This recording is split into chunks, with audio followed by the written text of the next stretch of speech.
Hello, 8th grade. This is literature for Thursday, um, April 30th. I asked you to finish the myth of Atlanta. I know that's a change from the schedule I gave you, but it kind of threw things off having Fridays off this weekend. It wasn't that many pages to finish it to the end. So if you haven't finished Atlanta and taken the second and third quiz on Atlanta, please pause the video and do that now, and then come back to it. Okay, so from where we left off, for a short time, Meleager and Atalanta hunt together happily, and they fall deeper in love. And they're so successful at their hunting that rumor goes around that um, people start saying that Meleager is hunting with Artemis, and of course she becomes jealous, as the goddesses do. So she makes this huge boar, bigger than or as large as a rhinoceros, to terrorize the countryside and rip things up. And so the thing has got to be taken care of. So Meleager's father asks his advice, and Meleager says, well, Atalanta and I will hunt it just by ourselves and we'll take care of it. And he says, no, it's too much. It's too big. It must have been sent by the gods, because he's tried offering sacrifices to all the gods and it hasn't helped. So he insists they're going to send messages to all the surrounding kingdoms, to all the best hunters from all the surrounding kingdoms, to help invite them to come and hunt the boar. So messages go out and they come. And the queen's not happy with it. She does not like Atlanta, does not want Meleager to marry Atlanta. So she sends her brothers along on the hunt to make sure things don't go well for Atlanta. And um, when her husband, the king, says, I'm not sure this is a good idea. I'm worried, for some reason, I'm thinking that Meleager is not going to survive this hunt. And she says, don't worry about it. The god, one of the fates gave me this stick. As long as the stick remains unburned, Meleager's fine. So the hunt commences. Several of the best warriors make attempts on it, but this boar is not just big and strong, it's also smart, and it kills several of the hunters. Almost kills Achilles' father, Peleus, but he survives. First one to wound it is Atalanta with an arrow. Hits just the right spot. And then I think she hits it again. She hits the first one, arrow behind the ear, the second one through the eye. Still not enough to kill it. Meleager jumps on it and thrusts his sword into the boar's back and cuts its spinal cord. And then he skins it and gives the pelt to Atalanta, since she was the first one to hit it, which makes some of the other hunters jealous, because this pelt's going to make really good armor. And when the uncles noticed this, they had badmouthed Atalanta before the hunt started, saying she shouldn't even be going on the hunt. Now they say worse things about her and curse her even. So Meleager's had enough. He swings his sword and cuts off their heads, apologizes to the other hunters for this family quarrel, and then invites them back to have a celebration. So when the queen hears news of this, she's so upset about her brothers being killed by Meleager, she goes and gets a stick and throws it into the fire to burn. About that time, Meleager and Atalanta are celebrating privately in their favorite spot, under an olive tree, looking off of a cliff over the great blue gulf of space. She says she's looking forward to being his wife, but she doesn't like the idea of living in a castle and being a queen and having to wear dresses. He promises her for every day they spend having to take care of king-queen things, they'll spend 10 days out hunting, having adventures, and fighting with others. At that moment must be when the stick burns, because he dies pretty horribly in her arms. And Queen Althea goes about her business. After that, Atalanta can't stand Caledon anymore, so she leaves. She wanders back, actually finds her way back home to Arcadia, where she was born. Her father realizes when he hears her story that this must be the girl, the baby that he left, to die in the wilderness or on the mountain. So he claims her, recognizes her, but tells her she's going to have to get married eventually because all the young men of the kingdom who saw her on the hunt, a lot of them are looking to marry her. She says she's not interested in that. She's never going to love another person after Meleager. So she has this thing where she'll only marry a person who can beat her in a race, and of course nobody can. So and anybody who tries to race her and doesn't win is beheaded. So all the young men of the kingdom interested in her try, even though some of them say not worth the danger. But one young man who saw her during the hunt and fell in love with her immediately, to a point where he even felt sorry for her when Meleager died because he knew how much pain it must cause her. His name is Hippomenes, and so he decides he's so much in love with her he's going to have to race her. And all the young men in racing had prayed to different gods and goddesses for strength and for strategy, and to Zeus and to Athene and Artemis.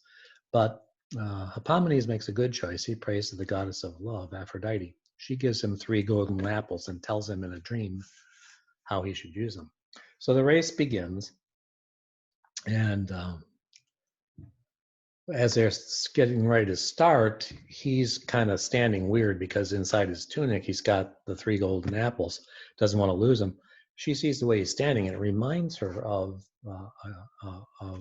Meleager when he was, dying, and that kind of gives her. Well, it makes her pause. She kind of goes into a trance or whatever. So he gets a good head start on her. She wakes up, takes off, catches him pretty easily. He drops one of the apples. She, goes down to pick it up, which costs her some time. And she keeps seeing things in the apples that distract her. He drops all 3 apples eventually. For one, when she's almost caught up to him at the finish line, and she grabs that last one. And at first she says, well, I'll just cross the finish line and come back for the apple, but she can't do that. Of course, it's a spell that Aphrodite had put on it. And so Hippomenes wins the race and wins her. So, all right. Now I'm going to ask you again. I know this is a change in schedule, but the last 2 only come out to a little more than 10 pages, 13 pages maybe. So please read for Monday, because we don't have class on Friday. Read Midas and Pygmalion and take both of those quizzes for Monday. And as I said earlier, by Friday, I should have copies of our next book, which is called The Bronze Bow. I should have those on the table in the entryway at school. So if you can stop by and pick up a book, a folder with the study questions in it, and the quizzes for The Bronze Bow. Because of the no class on Friday thing, unless that changes and I'll have to check. We'd be a little rushed getting it all in, but it's a book. If you enjoyed, and I think most of you did, Code Orange, even though this is a different kind of book, I think you're really going to like this one too. So strongly encourage you to pick up a copy of the book. I think you're going to like The Bronze Bow. So, and when you come to pick up, or your parents come to pick up The Bronze Bow and the folder with the study questions and the quizzes for it, please return your Heroes, Gods, and Monsters of Greek Myths book, please. Okay? All right, so finishing Nauticaa from The Adventures of Ulysses. Now, that day, as it happened, King Alcinous had consulted an oracle who had prophesied to him, saying, I see danger. I see a mountain blocking your harbor, destroying your commerce. I sense the cold wrath of the god of the sea, meaning Poseidon. But the Earthshaker has always favored us, said King Alcinous. He has always showered blessings upon this island. Our fleets roam far, return laden with treasure. Why should he be angered now? I don't know, the oracle said. It's not clear. Not clear. But I say to you, O king, beware of strangers and shipwrecks and storytellers. Believe no tale, make no loan, suffer no harm. I don't understand, said the king. Neither do I, said the oracle, but there's no need to understand, just obey. The oracle departed, leaving the king very thoughtful. Just at this time, Nausicaa was leading Ulysses into the courtyard of the castle. She bade her maids take him to the guest house. Wait till I send for you, she said. Food will be brought and wine. She raced to her mother's chamber. Mother, she cried, I'm so glad I obeyed the dream and went to the river to wash my clothes. What do you think I found there? A man hiding in the reeds, naked and wounded. I soon set him straight and brought him set him right, and brought him here. Such an interesting man, too. Brought him here, to the castle? Paraded a naked beggar through the streets for the whole world to see? My dear child, haven't you given them enough to gossip about already? He's no beggar, mother. He's a sailor or a pirate or something. Such stories he tell. Listen, he landed on an island once where men eat flowers that make them fall asleep and forget who they are. So they sleep all day and pick flowers all night and are very happy. This man's crew went ashore and ate the flowers and forgot who they were and didn't want to go back to the ship, just sleep. But he dragged them back anyway. I'd like to try those flowers, wouldn't you, mother? Who is this man? What's his name? They came to another island where the sun and moon chase each other around the sky, and day flashes on like a lamp when you pass your hand over it. But you know who lived there? Giant cannibals, as tall as trees, and they killed most of his men and cooked them in a big pot and broke two of the ships, and he had only one ship left. I asked you his name, her mother said. I don't know, he didn't tell me. It's a secret or something. Do you believe everything he tells you? Oh, yes, she says. He's not exactly handsome, but very strong looking, you know. Too old, though, much too old. And married, of course. But I don't think he gets along with his wife. You can see he's suffered. You can see it in his eyes. Where's he now? In the guest house, Nauticaa answered. Don't you think we should have a banquet for him tonight? He's a distinguished visitor, isn't he? All those things he did? We don't quite know what he is, do we, dear? I think I'd better meet him for myself first. Your father's in a funny mood. He met with the oracle today and something went wrong, I think. Yes, yes, I want you to meet him before father does, Nausicaa answered. I want to know what you think. Shall I fetch him? I'll send a servant, child. You're not to see him again until I find out more about him. You understand? Oh, yes, find out, find out. Tell me everything he says. Queen Arete spoke with Ulysses and then went to her husband, the king, and told him of the visitor. She was amazed to see his face grow black with rage. By the gods, the king said, these are foul tidings you bring. Only today the oracle warned against strangers, shipwrecks, and storytellers. Now you tell me our daughter has picked up some nameless ruffian who combines all three of these things? A shipwrecked sailor telling wild tales? Precisely what is needed to draw upon us the wrath of the sea god. I shall sacrifice him to Poseidon, and there will be an end to it. You may not do that, said Arete. Who says may not to me? I'm a king, remember? Exactly why you may not, because you are a king. The man comes to you as a supplicant. He is under your protection. If you harm him, you will bring down upon yourself the wrath of all the gods, not just one. That's the law of hospitality. It's a very big law for the Greeks, the hospitality rule. So the king ordered a great banquet that night to honor his guest, but certain young men of the kingdom of the court who were skilled at reading the king's moods knew he wasn't pleased and decided to advance themselves in his favor by killing the stranger and making it seem an accident. We'll have games in the courtyard, said Euryalus, their leader. We will hurl discuses and javelin and shoot with the bow, wrestle and challenge him to take part. And when he does, it may be that some unlucky throw of the javelin or a misshot arrow will rid us of his company. Or perchance if he wrestles, he'll find his neck broken. It looks to be kind of a thick neck, but he's long been at sea and is unused to such exercises. So the young men began to hold their contests in the courtyard. When Ulysses stopped to watch them, Euryalus stepped forward and said, There's good sport here, stranger, if you care to play. No, thank you, said Ulysses. I'll just watch. Yes, of course, said Euryalus. These games are somewhat dangerous, and one can see that you are a man of prudence. But then, of course, you are rather old for such sports, aren't you? He laughed sneeringly, picked up a heavy discus, whirled and threw. It sailed through the air and landed with a clatter far away. All the young men laughed and cheered. Oh, where I come from, said Ulysses, such little discs are given to babies to teethe on. The grown men need a little more to test them. He strode over to a battle chariot and broke off one of the wheels at the axle. It was a very heavy wheel of oak bound with brass. Ulysses hefted it and said, It's a little light, but it'll do. For he was filled with the wild rage that makes a man 10 times stronger than he really is. He cradled the great wheel, whirled, and threw it. It flew through the air far past where the discus had landed and thudded against the inner wall of the courtyard, knocking a hole in it. He turned to the others who were paralyzed with amazement at this feat. Poor throw, Ulysses said, but then, as you say, I'm rather old for such sport. However, since we are gathered here in this friendly fashion, let's play more games. If any of you would like to try me with sword or spear or dagger, even a simple cudgel, let him step forward. Or perchance there's one who would prefer to wrestle. Well, that was well thrown, stranger, said Euryalus. What's your name? I do not choose to tell you my name, O athlete. You are not courteous, Euryalus said. If you care to teach me manners, young sir, I offer again. Sword, spear, cudgel, any weapon you choose, or no weapon at all except our hands. We are civilized here in Phaeacia, said Euryalus. We do not fight with our guests, but I can't understand why you refuse to tell me your name. A god is hunting me. If I say my name, it will attract his notice. The young men all nodded, for this is what was believed at the time, but Euryalus ran to tell the king. I knew it, said Alcinous. He carries a curse.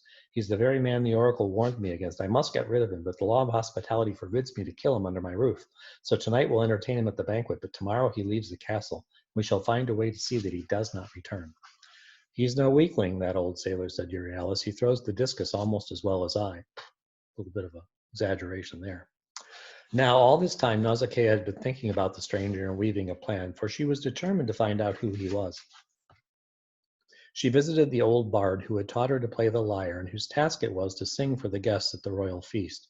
She spoke and laughed with the old man and fed him undiluted wine until he lost his wits. Then she locked him in the stable, where he fell asleep, fast asleep on a bundle of straw, and she departed with his lyre. At the banquet that night, when the king called for the bard to sing his tales, Nausicaa said, Oh, the old man's ill and can't come. However, if you permit, I shall sing for our guest. The king frowned, but Ulysses said, This illness is a blessing, king. I think I should rather hear your black-haired daughter sing than the best bard who ever plucked a lyre. The king nodded. Nausicaa smiled and began to sing. She sang a tale of heroes, of those who fought at Troy. She sang of fierce Achilles and mighty Ajax, of Menelaus and his shattering war cry, of brave Diomedes who fought with Ares himself when the war god came in his brazen chariot to help the Trojans. She watched Ulysses narrowly as she sang. She saw his face soften up and his eyes grow dreamy, and she knew that he had been there and seen these things and that she was singing of his companions, but she still didn't know his name. Then she began to sing of that master of strategy, the great trickster Ulysses. She sang of the wooden horse and how the warriors hid inside while the Trojans debated outside, deciding what to do. Some of them wanted to chop it to pieces. Others wished to take it to a cliff and push it off. Still others wanted to bring it within the city as an offering to the gods, which of course was what Ulysses wanted them to do. She told of the men hiding in the belly of the horse, listening to their fate being debated, and of their fierce joy that flamed in their hearts when they heard the Trojans decide to drag the horse within the walls, and how in the blackness of the night they came out of the horse, and how Ulysses led that charge. She sang of him fighting there by the light of the burning houses, knee-deep in blood, and how he was invincible that night and carried everything before him. And as she sang, she kept watching the stranger's face. She saw tears steal from between his clenched eyelids and roll down his cheeks. Amazed, the banqueteer saw this hard-bitten sailor put his head in his hands and sobbed like a child. He raised his streaming face and said, Forgive me, gracious king, but the wonderful voice of your daughter has touched my heart. For you must know that I am none other than Ulysses, of whom she sings. A great uproar broke out. The young men cheered. The women wept. The king said, My court is honored, Ulysses. Your deeds are known wherever men love courage. Now that I know who you are, I put all my power and goods at your disposal. Name any wish and it shall be yours. Ulysses said, O king, if I were the age I was 20 years ago when the ships were launched at Aulis, then the favor I would ask is your daughter's hand in marriage. For surely I have traveled the whole world over without seeing her like. I knew Helen, whose beauty kindled men to that terrible war. I knew the beauties of the Trojan court, whom we took captive and shared among us. And during my wanderings, I have had close acquaintanceship with certain enchantresses whose charms are more than human, namely Circe and Calypso. Yet never have I seen a girl so lovely, so witty, so courteous, and so kind as your young daughter. Alas, it cannot be. I am too old. I have a wife I must return to and a kingdom, and there are sore trials I must undergo before I can win again what belongs to me. So all I ask of you, great king, is a ship to take me to Ithaca, where my wife waits, my enemies wait, and my destiny waits. Arete whispered to the king, Yes, yes, give him his ship tomorrow. I wish it could be tonight. See how our daughter looks at him. She is smitten to the heart. She is sick with love. Let him sail tomorrow, and be sure to keep watch at the wharf, lest she stow away on his ship. It shall be as you say, mighty Ulysses, said the king. Your ship will set sail tomorrow. So Ulysses departed the next day on a splendid ship, manned by a picked crew, laden with rich goods the king had given him as hero gifts. It is said that Athene drugged Poseidon's cup at the feast of the gods that night, so he slept a heavy sleep and didn't see that Ulysses was being borne to Ithaca. But Poseidon woke in time to see the ship sailing back and understood what had happened. In a rage, he snatched the Athene's Gorgon head shield, the sight of which turns men to stone, and flashed it before the ship just as it was coming into port after having left Ulysses at his island. The ship and all its crew turned to stone, blocking the harbor as the oracle had foretold. It is said, too, that Nauticaa never accepted any of the young men who came a-wooing her. Announcing she was wedded to song, she became the first woman bard and traveled all the courts of the world singing her song of the heroes who fought at Troy, but especially of Ulysses and of his adventures among the terrible islands of the Middle Sea. Some say she finally came to the court of Ithaca to sing her song, and there she stayed. Others say that she fell in love with a blind poet who took all her songs and wove them into one huge tapestry of song, which would be the Odyssey, the book we're reading, a form of. And the blind poet would be Homer, the author of the Odyssey and the Iliad. But it happened too long ago for anyone to know the truth of it. Which leaves us with the last chapter, which is kind of a long one.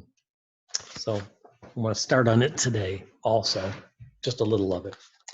Ulysses had landed on a lonely part of the shore. His enemies were in control of the island, and it was death to be seen. He stood on the empty beach and saw the Phaeacian ship depart. He was surrounded by wooden chests, leather bags, great bales, the treasures of gifts he had been given by King Alcinous. He looked about at the beach and the cliff beyond, the wooded hills, the color of the sky. He was home after 20 years, but it didn't seem like home to him. It seemed as strange and unfriendly as any of the perilous isles he had landed on during his long wanderings, and he knew that Ithaca would not be his again until he could know it as king, until he had slain his enemies and regained his throne. His first care was to find a cave in the cliffside and there to stow all his treasures. He moved swiftly now. He had planned his first moves on his homeward trip. It had helped him keep his thoughts away from Nauticaa. He took off his rich cloak and helmet and breastplate and hid them in the cave he had found, and then laid his sword and spear beside them. He tore his tunic so that it hung in rags. He scooped up mud and smeared his face and arms and legs. Then he huddled his shoulders together and practiced a limping walk. Finally, he was satisfied and began to hump away along the cliff road, no longer a splendid warrior, but a feeble old beggar. You might remember that the prophecy had been that if he went to war, he would not return for 20 years, and he would return as a penniless beggar. So he's not quite that, but that's what he seems to be in disguise. He made his way to the hut of his swineherd, the man who takes care of his hogs, Eumaeus, a man his own age, who had served him all his life and whom Ulysses trusted. Everything was the same here, he saw. The pigs were rooting in the trampled earth. There were 4 lanky hounds who started from their sleep and barked as he came nearer. A man came out of the hut and silenced the dogs. Ulysses felt the tears well in his eyes. It was Eumaeus, but he was so old and so gray. What do you want? Said the swineherd. Food, good sir, such scraps as you throw to the hogs. I'm not proud, I'm hungry. Are you a native of these parts? Said Eumaeus. No, I come from Crete. That's a long way for a beggar to come. I wasn't always a beggar. I was a sailor once. Yes, and the captain of ships. I've seen better days. And that's what all beggars say, Eumaeus said. Sometimes it's true, though, Ulysses said. I once met a man from Ithaca, a mighty warrior and most famous man I ever met. He gave me a good opinion of Ithaca. It is a place, I know, where the hungry and helpless are not spurned. I suppose this man you met was named Ulysses, said Eumaeus. Why, yes, how did you guess? Because I've heard that tale so many times. Do you think you're the first beggar to come slinking around pretending to have news of our king? Everyone knows that he vanished on his journey home from Troy. Beggars swarm all over us trying to get some supper by telling lies. Well, then you will give me no food, said Ulysses. I didn't say that. Even liars have to eat. Ulysses never returned a beggar away, and neither will I, said Eumaeus. The swineherd fed Ulysses and then let him rest by the fire. Ulysses pretended to sleep, but watched his host through half-closed eyes and saw that the man was staring at him. He stretched and yawned. Are you sure you're a stranger to this island, said Eumaeus? It seems to me I've seen you before. No, said Ulysses, you're mistaken. What shall I do now? Have I worn out my welcome, or may I sleep on your hearth tonight? What will you do tomorrow, Eumaeus said. Go to the castle and beg. You will not be welcome there, Eumaeus said. Why not? I will tell them that how I met your king and how kind he was to me. That should make them generous. It won't, said Eumaeus. It will probably get you killed. Those who hold the castle now want to hear nothing about Ulysses except the sure news that he's dead. Why is that? Said Ulysses. They hate him because they do him harm. There are more than 100 of them, rude, brawling young princes from neighboring islands and thievish young nobles of this island. They dwell in his castle as if they had had taken it after a siege, and they seek to marry his wife, Penelope, refusing to leave until she accepts one of them. They drink his wine, devour his stores, break up the furniture for firewood, roister all night, and sleep all day. Do you know how many hogs I have to bring them? 50 a day. That's how gluttonous they are. My herds are shrinking fast, but they say they will kill me the first day I fail to bring them 50 hogs. I heard Ulysses has a grown son, said Ulysses. Why does he not defend his father's goods? He's helpless. There are too many of them. Is he at the castle now? No one knows where he is. He slipped away one night, but it's just as well. They were planning to kill him. The rumor is that he took a ship and crew and went to seek his father. I hope he stays away. They will surely kill him if he returns. I go there tomorrow, said Ulysses. It sounds like splendid begging. Such fiery young men are frequently generous, especially with other people's goods. You don't know them, said Eumaeus. They're like wild beasts, but you cannot keep a fool from his folly. So go if you must. In the meantime, sleep. Now upon this night, Telemachus was at sea, sailing toward Ithaca. He had found no news of his father and was coming home with a very heavy heart. He would have been even more distressed had he known that a party of the wicked suitors were lying in wait for him aboard a swift ship full of fighting men. The ship was hidden in a cove, and the suitors meant to pounce on him as he put into port. But Athene saw this plan and made a plot and made a plan. She went to Poseidon and said, I know you are angry with me, uncle, for helping Ulysses, but now I wish to make it up to you. See, down there is a ship from Ithaca. She pointed to the suitor's vessel. No doubt it holds friends of Ulysses sailing out to meet their king. Why not do him a mischief? Why not, growled Poseidon, and he wound a thick black mist about the suitor's ship so it was impossible for the helmsman to see. Nevertheless, he said to Athene, I still owe Ulysses himself a great mischief. I have not forgotten. In the meantime, let his friends suffer a bit. The suitor's ship lay helpless in the mist, and Telemachus, sailing past them, ignorant of the danger, put into port and disembarked. Athene then changed herself into a young swineherd and hailed Telemachus on the beach. Greetings, my lord. I am sent by your servant Eumaeus to beg you to come to his hut before you go to the castle. He has important news to tell. The lad set off, and Telemachus followed him toward the swineherd's hut. Ulysses, dozing by the fire, heard a wild clamor of hounds outside, then a ringing young voice calling to them. He listened with while the snarls turned to yaps of pleasure. It's my young master, said Eumaeus, springing up. Glory to the gods, he has come home safely. Telemachus strode in. He was flushed from his walk. His face and arms were wet with the night fog. His red gold hair was webbed with tiny drops. To Ulysses he looked all aglitter, fledged by the firelight, a golden lad. And Ulysses felt a shaft of wild joy pierce him like a spear, and for the first time he realized that he had truly come home. But Telemachus was displeased to see the old beggar by the fire, for he wished to speak to Eumaeus privately, to ask him how matters stood at the castle, whether or not it was safe for him to return. I do not wish to be discourteous, old man, he said, but would you mind very much sleeping in the pig briar?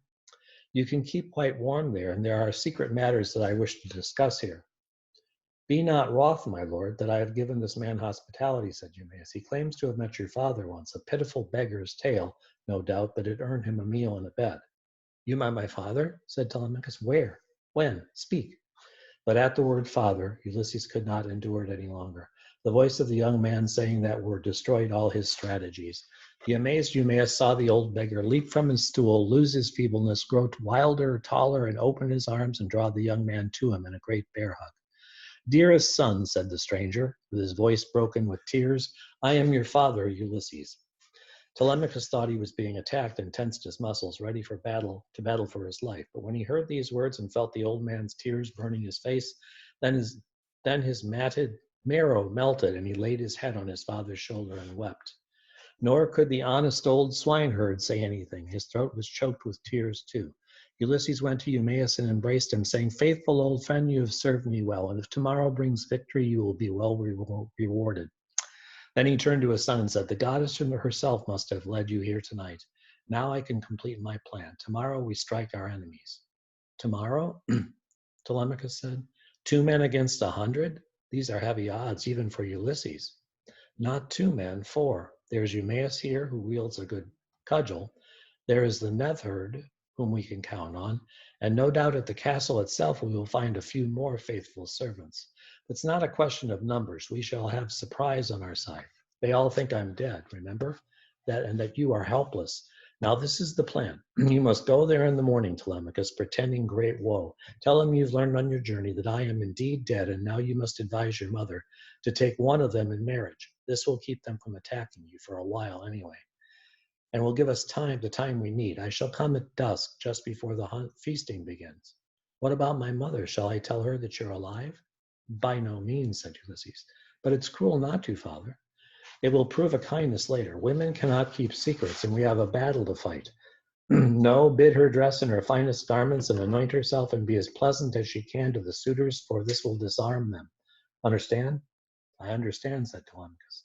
Now mark this well. You will see me being insulted, humiliated, even beaten, perhaps. Do not lose your temper and be drawn into a quarrel before we're ready to fight. For I must provoke the suitors to test their mettle, see how strong they are, and see where we should strike first.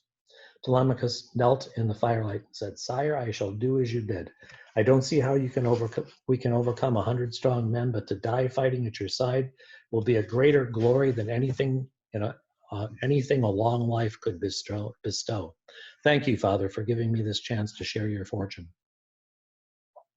You are my true son, said Ulysses, embracing the boy tenderly. The words you have just spoken make up for the 20 years of you that I have missed. Eumaeus banked the fire, and they all lay down to sleep. Okay, so we'll pick that up on Monday. And we've been looking a little bit at poetry yesterday and today. I want to again show you what we said yesterday. I think this is the right one. Nope, that's not it. All right. Oh.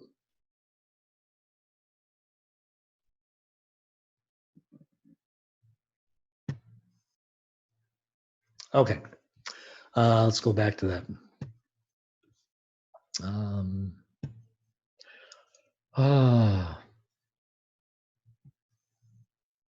There's the one, I think. I think this is the right one. Okay. Types of poems. Okay, so we said the main categories of poems are narrative poems that tell a story, dramatic poetry, which is a play written in poet form, like the Iliad, the Odyssey, lyric poetry, which uses song-like words to express feelings, epic poem, like long narrative poems. Actually, that's where the Iliad and Odyssey belong. So today, the poem I want to read is one I usually share during Holy Week because it's called Good Friday. This would be considered a narrative poem because it tells part of the story of Jesus' crucifixion. And its title, Good Friday, is an allusion, not illusion like a magician does, or an allusion with an A, which means it hints at something, and any Christian would recognize if it's Good Friday, it's going to be talking about Jesus' death on the cross. And also, it's a really good example of irony, another of the poetic devices we talked about when we were covering those. And you'll see why, I think, as you hear it. Okay, so the poem goes, it was on a Friday morning that they took me from my cell, and I saw they had a carpenter to crucify as well. You can blame it on the Pilate, you can blame it on the Jews, you can blame it on the devil, but it's God that I accuse. It's God they ought to crucify instead of you and me, I said to the carpenter hanging on the tree. Okay, so this is told from the point of view of the thief on the cross. And he's saying, God's to blame that we're here. He goes on. You can blame it on to Adam. You can blame it on to Eve. You can blame it on the apple, but that I don't believe. It was God that made the devil and the woman and the man. And there wouldn't be an apple if it wasn't in his plan. It's God they ought to crucify instead of you and me, I said to the carpenter hanging on the tree. Now Barabbas was a killer, and they let Barabbas go. But you are being crucified for nothing here below. And God is up in heaven, but he doesn't do a thing, with 1,000,000 angels watching, and they never move a wing. It's God they ought to crucify instead of you and me, I said to the carpenter hanging on the tree. Forget about Jehovah, to the carpenter I said. I wish that a carpenter had made this world instead. Goodbye and good luck to you, our ways they will divide. Remember me in heaven, the man you hung beside. It's God they ought to crucify instead of you and me, I said to the carpenter hanging on the tree. Okay, so you probably got the irony. He's telling him that they ought to crucify God. And that's exactly what's going on. So I thought that's such a good example of irony. Okay, so again, read the last 2 myths for Monday, be Midas and Pygmalion, take the quizzes on them. We'll cover them, and then sometime over the next couple days, bring your myth book back and to the school in the entryway, the table for 8th grade. I'll have a stack of the next novel we're covering, the last one, called The Bronze Bow. I can almost promise that you'll like it. Almost, people are always surprised that there's this great book, another great book that they've never heard of, most people. So look forward to reading that, and we'll get started on that next week. And when you pick up the book, also pick up a folder that has the study questions that we'll go over each day as we look at the chapters, and a set of the quizzes. So we'll start on that next week. So have a good weekend. Thanks for watching today. See you next week.